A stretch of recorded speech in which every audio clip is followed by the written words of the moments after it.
Cette vidéo a deux objectifs. Premièrement, aborder la question de pourquoi les femmes font courir après elles.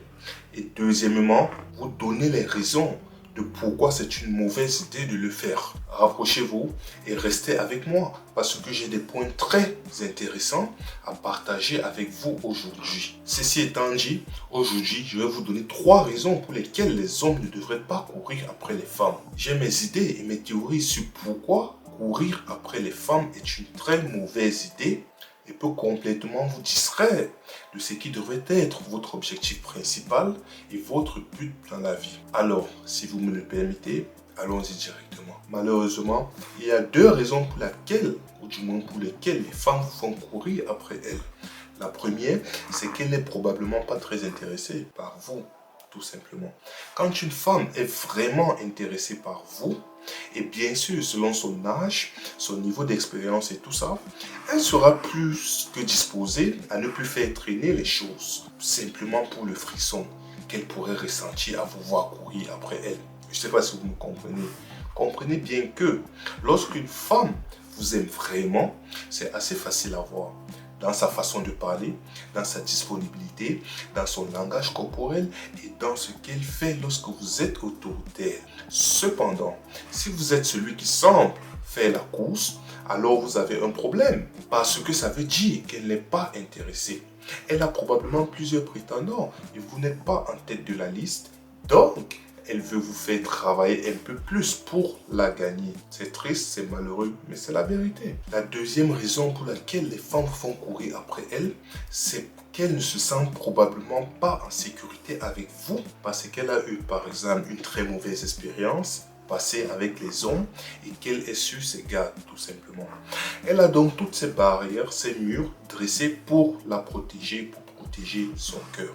Et donc vous, elle va vous laisser travailler vraiment dur pour gagner son affection. Pourquoi? Parce qu'elle pense que plus un homme est prêt à travailler dur pour son affection et son attention, plus il est dévoué. Ce n'est généralement pas le cas et on peut avoir une conversation séparée à ce sujet. Il y a des hommes qui courent juste pour le frisson et pas nécessairement parce qu'ils veulent prendre les femmes au sérieux. C'est la vérité. Maintenant, laissez-moi vous donner 3 raisons pour lesquelles les hommes ne devraient courir après personne. Pour commencer, si votre objectif principal est de courir après une femme, ça détourne votre attention de ce qui compte réellement dans la vie. Ce qui est vraiment important, c'est vous. Oui, toi. Quels sont tes objectifs? Quelles sont tes aspirations? Qu'est-ce que vous voulez faire de votre vie? Qu'est-ce que tu veux faire de ta vie? Quels sont tes rêves? C'est maintenant le moment de réaliser tous tes rêves. Si vous passez votre temps à courir après les femmes au lieu de courir après vos rêves, dans quelques années, vous allez réaliser que vos rêves sont encore plus difficiles à atteindre et que vous avez perdu beaucoup de temps. Donc je pense que plutôt que de courir après les femmes, concentrez-vous sur vos rêves. Et devinez quoi? Une fois que vous devenez quelqu'un de successful, devinez qui va courir après vous? Les femmes. Oui. Donc ne courez pas après les femmes. Courez après vos rêves. Si vous atteignez ces rêves, les femmes viendront. C'est clair, c'est net, c'est précis. Numéro 2. La deuxième raison pour laquelle les hommes ne devraient pas courir après les femmes, c'est parce que vous passez pour quelqu'un de désespéré et parfois même de pathétique, surtout quand le sentiment n'est pas mutuel et que l'amour n'est pas réciproque. Écoutez, j'ai une connaissance qui a eu une expérience avec un gars qui ne voulait tout simplement pas accepter son non, son refus. Et dans ce cas, elle n'essayait même pas de jouer la difficile. Elle ne voulait pas simplement être avec lui. Elle ne voulait même pas être son amie. Pourquoi? Parce que personnellement, elle ne le trouvait pas attirant. Ce n'était pas forcément une question de physique, mais il y avait quelque chose dans sa personnalité qui ne s'accordait tout simplement pas avec la sienne. Bref, ce gars continuait à la poursuivre, continuait à l'appeler, continuait à vouloir la voir. Et elle ne voulait rien avoir à faire avec lui. Tout ce que je dis, c'est que c'était moi. À la minute où une femme me dit non, je partirai. Si j'essayais de faire l'effort de la connaître et que j'obtenais une vague négative, je couperai mes pertes et je passerai à autre chose. Oui, il faut savoir reconnaître ses défaites. Et je pense que c'est ce que la plupart des hommes devraient faire. Pourquoi? Parce que si vous obtenez ce genre de femme qui sait déjà ce qu'elle veut et qui a de grands rêves, ça deviendra un vrai repoussoir pour elle. Pourquoi? Vous chercherez désespérément son attention et elle vous a dit de 1000 façons différentes qu'elle n'est pas intéressée. Mais vous continuez à la poursuivre. Vous pensez qu'à force de pousser, elle finira par céder? Non. Reculez, recule complètement mon frère. Pourquoi? Parce que ça ne marche pas.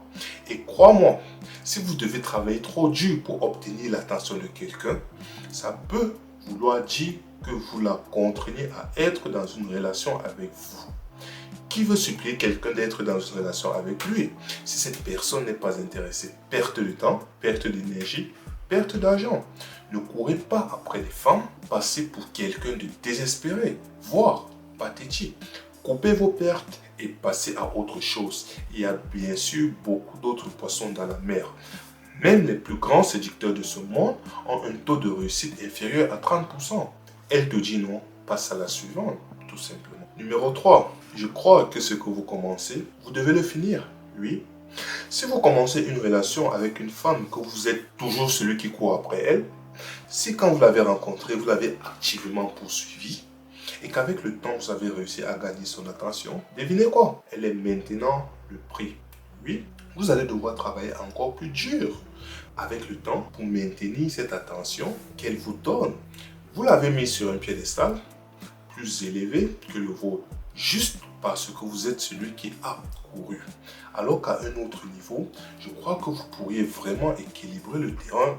Si vous ne courez pas, oui, vous pouvez vous rendre disponible, vous pouvez lui faire connaître vos intentions, mais courir après elle, non, vous ne feriez pas ça. Si elle est quelqu'un qui est habitué à avoir des hommes qui courent après elle, elle va se demander pourquoi ce gars ne court pas après moi. Et soudainement, son attention va basculer. Non plus vers tous ces gars qui viennent vers elle, mais vers vous qui ne faites pas vraiment attention. Oui, pourquoi ça arrive? Sa curiosité sera piquée et soudainement, elle sera plus intéressée à vous connaître. Bien sûr, ça n'arrive pas à chaque fois, mais quand quelque chose comme ça se produit, l'une des raisons est exactement ce que je viens de mentionner. Donc, ce que j'essaie vraiment de dire, c'est que si vous commencez à courir, vous continuerez à courir. Dans cette relation, ce sera toujours vous qui travaillerez un peu plus dur pour faire avancer les choses. Ce sera toujours vous qui ferez des sacrifices supplémentaires pour maintenir la relation. Pourquoi? Parce que vous avez déjà établi le précédent de courir. Croyez-moi, vous serez probablement le seul à faire des heures supplémentaires pour que cette relation fonctionne. Et avec le temps, vous serez probablement aussi très épuisé d'être toujours celui qui essaye. Donc, ne commencez pas ce que vous ne pouvez pas finir. Parce que vous et moi, nous savons tous que vous n'allez pas courir après elle pour le reste de votre vie. Une fois, j'ai entendu des amis dire en plaisantant, pourquoi continuer de faire campagne après que l'élection soit terminée? Il n'y a aucune raison de le faire. Donc, pendant que vous êtes à l'aise dans la relation, elle exige beaucoup plus de vous parce que vous avez déjà établi le précédent et vous allez devoir le maintenir. Oui, c'est la fin. Je m'arrête là. Voilà toutes mes pensées. Dites-moi ce que vous en pensez dans les commentaires. Likez la vidéo si elle vous a plu, bien évidemment. N'oubliez pas de vous abonner et de cocher la cloche afin d'être alerté à chaque fois que je poste. Merci d'avoir regardé la vidéo et à bientôt.